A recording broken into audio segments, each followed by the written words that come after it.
Studio episode. Next weekend, April 1st and 2nd, we will have Open Studio in the Mission. And I have the great pleasure today of interviewing and talking art with two great San Francisco artists. Right here, we got Calixto Robles and Ali Blum. So welcome to the studio. Thank you for having us. Thank you. Thank you for bringing up the subject of art in San Francisco and in the Mission. Just explain a little bit what is coming up next weekend and why people should step out, make a little route, and visit your workshops. Well, there's a fantastic amount of different artists showing, and it's free and open to the public. You get a chance to come in, look at different work, different artists, and ask questions. It's an intimate event, and you can come and look or buy work and see what people are doing around the San Francisco Mission area. It starts this Friday, the 31st, with opening reception at Back to the Picture on Valencia Street, where a lot of artists participating in the Mission Open Studio will be showing their works. And then on Saturday, and April 1st, and Sunday, April 2nd, from 12 to 6, we'll be waiting for people to come to our places and, see our works and talk and have a good time. And the map is really large. A lot of individual artists, community spaces as well. You guys are at Code and Canvas. Tell us a little bit more about that space. Code and Canvas is a new name. It used to be named Live Art Studios. And in 4 years ago, due to the rising prices in the neighborhood, a new person got the lease of the place, and he renamed it Code and Canvas. It's a mix of artists and tech people who doing websites and coding. So it's really a wonderful partnership because the person who came in allowed the artists who had had their spaces to stay, and also opened up to the new technologies and also young people as well, different ages, but kind of younger, coming into the Mission area, Potrero Hill, and forming kind of friendships between people and working together in the same space, which is fantastic. Mm-hmm. And that's a really interesting model. Maybe that's the way for San Francisco arts and artists to survive. Tell us a little bit more about how that synergy between artists, art in residence, and live-in artists, and tech startups, and whatever they're doing there is all merging. How is it all playing out on a daily basis? Well, my studio's in the Castro, so Calixto's more there, but I think just the idea of sharing space and allowing studios to continue to exist and not displacing artists, and that there's enough space for everyone. And I think there is some interchange. I don't know if there's been collaboration between the people in your studio and the studio. No, so far. But it's been, like you said, it's a good thing that that people who create art with their hands and can have a relation with the people who do, with the computers, Create with their minds. It's a natural synergy, and we'll see where it all goes, How does this space lend itself to the synergy? Well, there is like two areas, and one area is where the tech people are working, doing their things with their webs. And in the other area is we are painting and doing, drawing or doing screen printing. And sometimes, we cross paths and talk a little bit, but mostly we are just doing our own on works. Yeah, parallel universes, but there's openings and exhibits, and then there people come to make friends. And here's the address, 151 Potrero, so that is at 15th, and you guys are open next weekend as part of Open Studios. Is this the exact space that people will walk into yes. when they come visit you next week? Exactly, yes. And they'll turn right and go into the studio space. It's a very open, nice place to be. And besides me and Alexandra, also other artists will be open their studios and their art, like Ron Cordova, Marlene Aaron, Gato, and other collective of artists who have a studio also in the building. And the wonderful thing about that space is there's You know, one person, Ron Cordova, does these amazing lampshades made of silk that are hand painted. Then we have a atelier of more political work, which is a group of artists. Then there's oil painting, there's screen printing. So there's a wonderful mix of different mediums. Okay.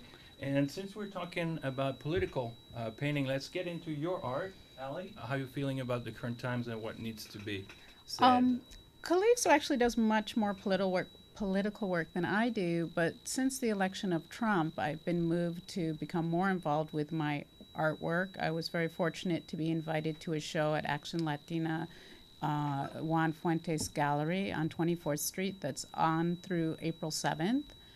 And it's a collective printmaking show, many artists, a nice mix, and the imagery was around what is happening now. Mm-hmm. So one image I did was about the South Dakota pipeline, Mm-hmm. against it, clearly. And for me, I think it's very environmental racism and a terrible, terrible thing to be happening. The actual piece is currently on exhibit. Yes, with many other artists, including Veronica Solis, Patrick Piazza, Art Hazelwood curated it with Juan Fuentes. Malaquias Montoya, Emmanuel Montoya, a lot of, like maybe 6 more great artists, you know. Yeah, nice mix. The gallery is on 24th Street between Harrison and Treat, I think. Yes, very near there. Mm-hmm. And another piece of political art that I have of yours to present here is the one that you called just Donald Trump? Or? It's called Trump, and it's the idea of a haloed with money figure, and it was very easy to find very disturbing quotes by him.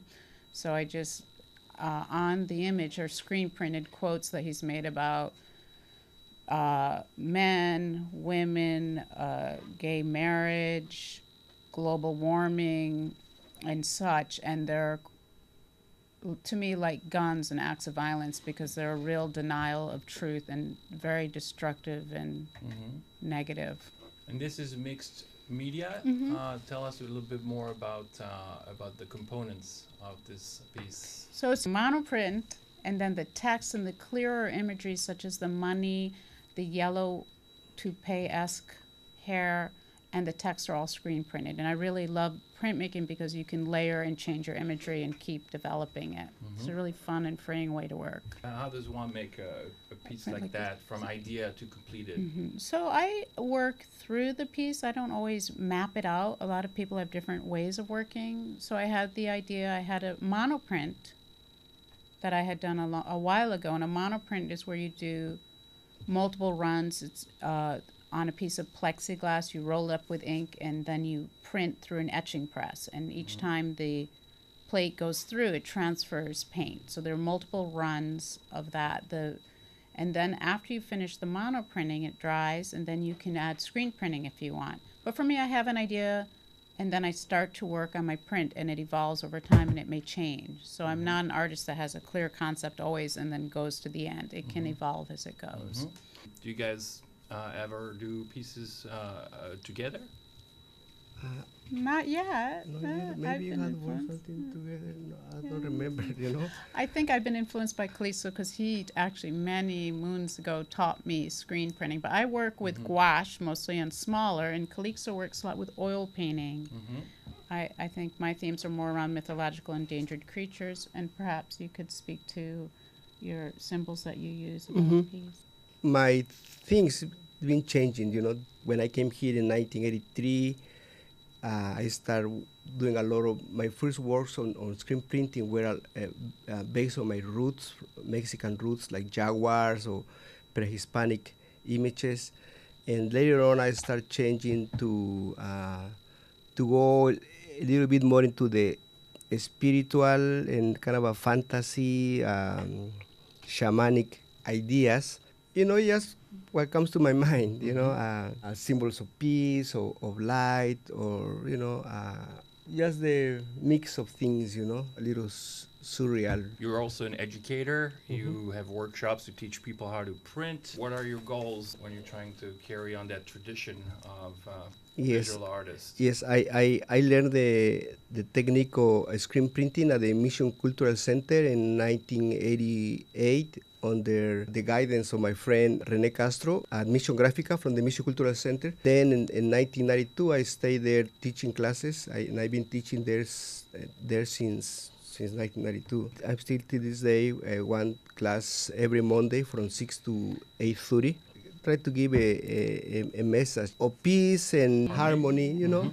In these times, you know, that is really, Right. there's so many things happening, you know, so many bad news, you know. That's what I'm trying to do, you know.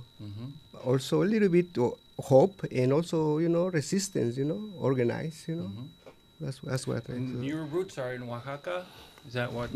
Yes, I'm originally from Oaxaca, and I came here in 1983. What is the artistic fiber?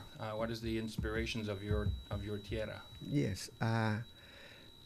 Oaxaca is, I think, is right now is the most important state in Mexico of people creating art, painting or handcrafts, you know, ceramics, tapestries, music, and I think that comes from our roots. You know, we in Oaxaca we come from many different cultures, but the most important are the Mixtecs and the Zapotecs, and these people were great artists. You know, so I think that's in our genes. You know.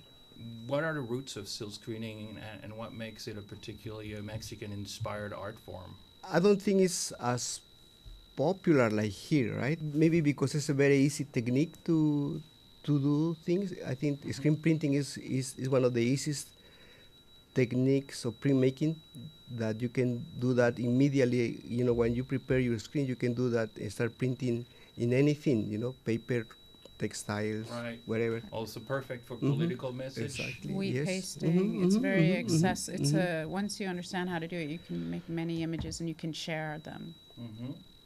And Ali, are you teaching these days? Are you Yeah. involved with a day-to-day teaching program? What? I teach at Drew School, and my students always, for me, are a source of inspiration and challenge. I love teaching high school students. I really enjoy them. Today we had a lot of fun. I had my two printmaking, but it was screen printing in Advanced Studio, and it gives me a lot of energy. Every day is different, and I love the teens. I really do. And if we're going back to your art, you have a series about endangered species. Yes. Is this part of that series? Yes, and I would say for me, that's more the art I make in terms of, let's say, politics. And I've really been thinking a lot, especially since the birth of our daughter, who's now 9, Cecile Altagracia Robles Blum. And I've been thinking about how the environment is shrinking, the coral reefs are shrinking, and how we really have to value all life, and that if we don't take care of this planet, you know, it will be a problem for everyone, including animals, us, future generations. So I think about that a lot, and the curing power of nature. Trees are witnesses to so many things in the redwoods, and how they're always growing back and regenerating, but we have to take care of them, because if we cut them too much or if you overfish, the things can't come back unless they're given a chance to recover.